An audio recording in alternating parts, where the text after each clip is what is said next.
All right, this is J. Michael with Destin Me. There's our illustrious Captain Chuck and Scott Gay, who just sold us this 65 Falcon. And I'd like him to introduce himself, his shop, and the wonderful toys he's building. Well, I'm Scott, like he said there. We live on our little farm called Heritage Gaiit Farms. That's a YouTube channel too.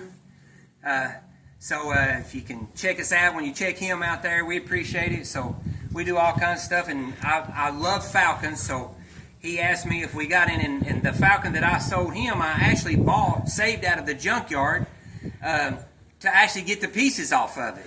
And then I just couldn't bring myself to do it. I'm not that guy. I'm like, if you can save them, let's save them. Yep. So I got it to run, and when I got it to run, it was on. It wasn't. So I ended up finding everything that I needed for that car, which is this car here that I'm building, which is a 64 two-door hardtop that I'm actually recreating my very first car, a clone of it practically, almost every nut and bolt for it.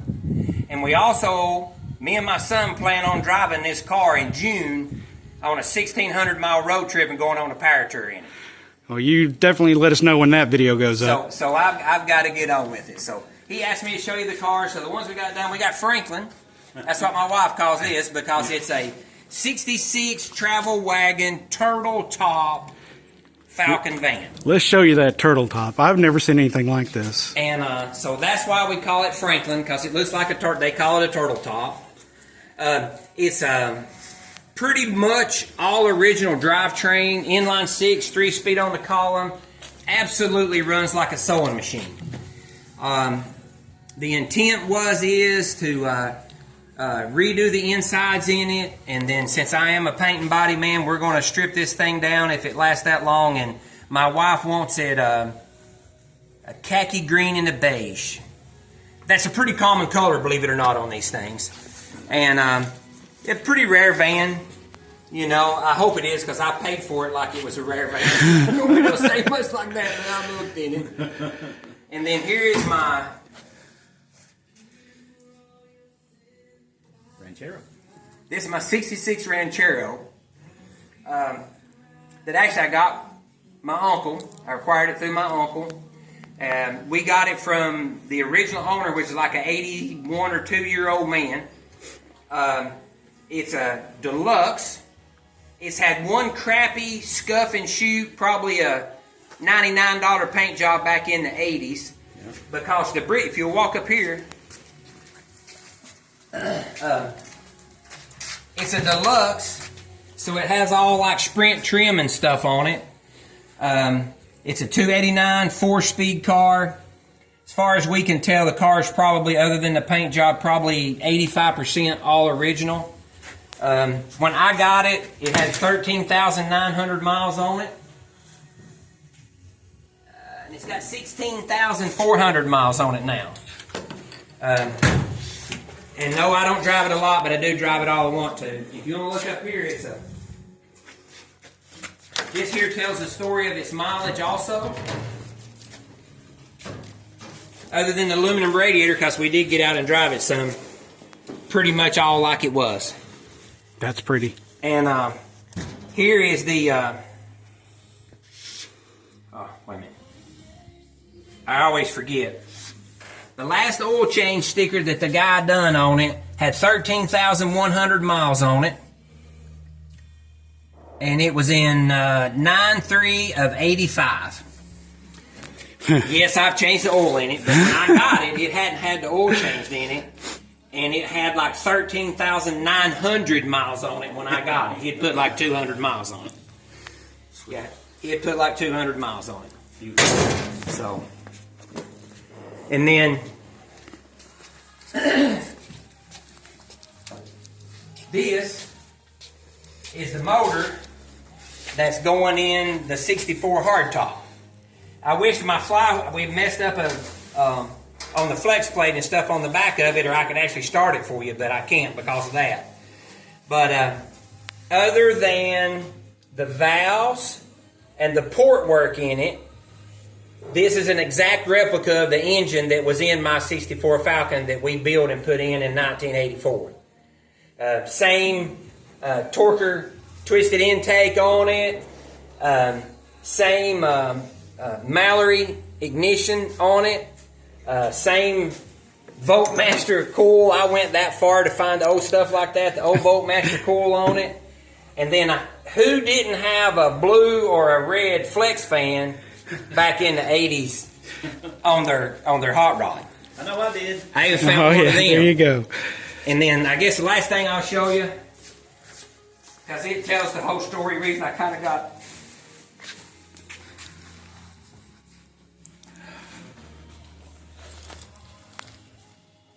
The significance to the car is that not only was it my first car, but me and my dad built the car, every nut and bolt. And unfortunately, my dad was weak-minded and fell. I ended up having to bury him at 62 years old. He was a meth addict. So this was a different time. And me and him went to a place called Old Car City in Georgia, and we took this 9-inch Ford rear end out of a 57 Squire Ford station wagon. And we put this rear end in that car, my first car, in like 1979 or 80. Well, in 1984, when we was drag racing it, we put ladder bars on it. And you're wondering how I know that is that when I put my first set of aftermarket wheels on my Falcon, which was Magnum 500s, which is going back on the car, they're already restored to go on it. I went to town, got gas at the local Gulf station right down below our our car lot, and when I pulled out on the road, shifted into second gear, and the left rear wheel come off of it. Oh! So the guy that owned the Gulf station, his name's Bill, and his best friend worked for him, Arnold, and they were just standing out there, and they just died laughing, so they just waved at me. They grabbed some lug nuts and a jack, and they come over there, and we jacked my car up and put it back together.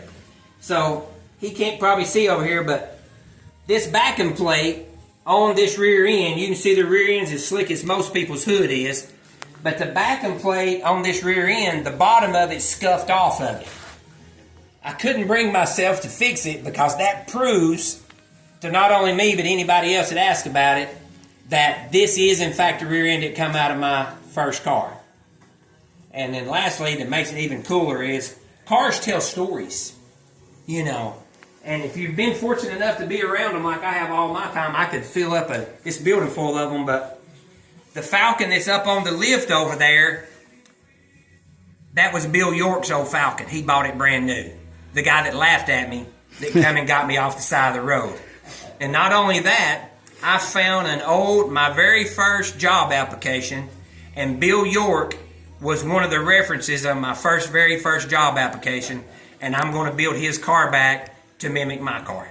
Nice. So, and then other than that, just kind of living a dream. I like old stuff, and I like fixing stuff up, and I like finding stuff that people see no value in, and the next thing you know, you can put a lot of effort in it and a lot of thought and prayer in it, and the next thing you know, you've built something pretty neat. So that's what we're doing here. Well, and I have thoroughly enjoyed you guys being here today.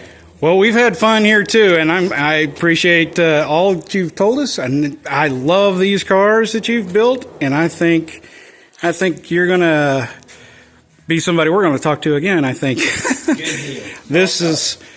Look at this engine, Charles. And I really hate we can't crank it. Oh yeah. But you got it all set up and ready to go, except for the flex plate. We've run it a bunch, but it was we had the wrong plate on it that goes between the bell housing and the flywheel, and it was scraping on it. And I got the right one, and then they back ordered the clutch bolts on it, and so I can't put it back. Can't put the bell housing and everything back on it because we're going to put it all together before we put it in the car. Well, all righty, sir. Thank you very much. And this is J. Michael from Destin Me, and that is Charles's new to him 65 Falcon to rebuild as his first car. That's my plan. I'm going to mimic my first Ford Falcon, which is my very first Ford car that I ever drove, and it was gotten rid of by a mistake. So I'm going to rebuild it right here with this very same model. All right. That's pretty cool. Thank you, guys. I'll see you next time.